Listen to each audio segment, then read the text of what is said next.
1995 সালে তৎকালীন মুখ্যমন্ত্রী জ্যোতি বসুর হাত ধরে দেশে প্রথম এনআরআই হাসপাতাল হিসেবে স্বীকৃতি লাভ করে রুবি জেনারেল হাসপাতাল। এখানে কার্ডিয়াক সার্জারি বিভাগের উদ্বোধন করেছিলেন মাদার টেরেসা।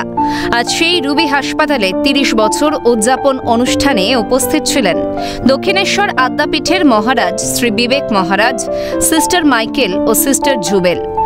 রুবি হাসপাতালের জন্মই হয়েছিল ক্যান্সারের চিকিৎসার জন্য। কর্ণধার শ্রী কমল কুমার দত্তের দিদি ক্যান্সারে আক্রান্ত হয়ে প্রয়াত হয়েছিলেন। এরপরই তিনি গড়ে তোলেন রুবি হাসপাতাল। জীবনের যাত্রাপথে সাধারণ মানুষকে কম খরচে সুস্বাস্থ্যের সুবিধা পৌঁছে দেওয়ার জন্য 30 বছর আগে যে ব্রত নেওয়া হয়, আজও সেই একইভাবে এগিয়ে চলেছে রুবি জেনারেল হাসপাতাল। বর্তমানে রুবির বিভিন্ন বিভাগে নতুন মেশিন আনা হয়েছে, যা চিকিৎসা পরিষেবাকে আরও উন্নত করতে সাহায্য করেছে। এইখানে এখন মোস্ট চ্যালেঞ্জিং হচ্ছে ক্যান্সার ট্রিট করা। কত লোকের ক্যান্সার হচ্ছে, আমরা ফার্স্ট হচ্ছে প্রিভেনশনের জন্য যাচ্ছি।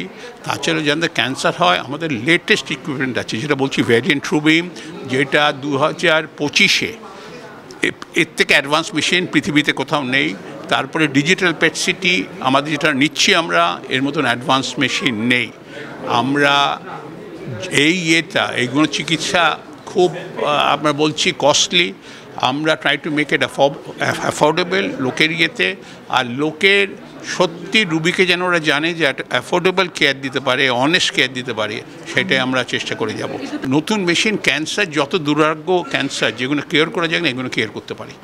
এই যে মেশিনসগুলো এখন দুনিয়াতে আসছে, এগুলো আমাদের মানে we want to bring them so that us and we get the best benefits of this machines. It is difficult, but we'll try and work, around and see how we can achieve whatever we can. But যেটা আমরা মনে করি, যখন এত ভালো ভালো machine আসছে, অন্যান্য দ্য সেকশন অফ সোসাইটি যারা অ্যাফোর্ড করতে পারে তারা তো করছেই। আমরা মনে করছি যে যারা অ্যাফোর্ড করতে পারে না, তাদেরকে যদি আমরা হেল্প কিছুটা দিতে পারি, we'll be honored to do that. শুধু তাই নয়, ক্যান্সারকে চিহ্নিতকরণ করতে বিশেষ মেশিনের ব্যবস্থাও করা হয়েছে রুবিতে। সেই সঙ্গে ক্যান্সার সংক্রান্ত যাবতীয় পরীক্ষা নিরীক্ষার জন্য আরও 2টো নতুন মেশিন উদ্বোধন করা হয়েছে। ক্যামেরায় নিখিল দাসের সঙ্গে অভিরূপা হাজরার রিপোর্ট, ক্যালকাটা নিউজ।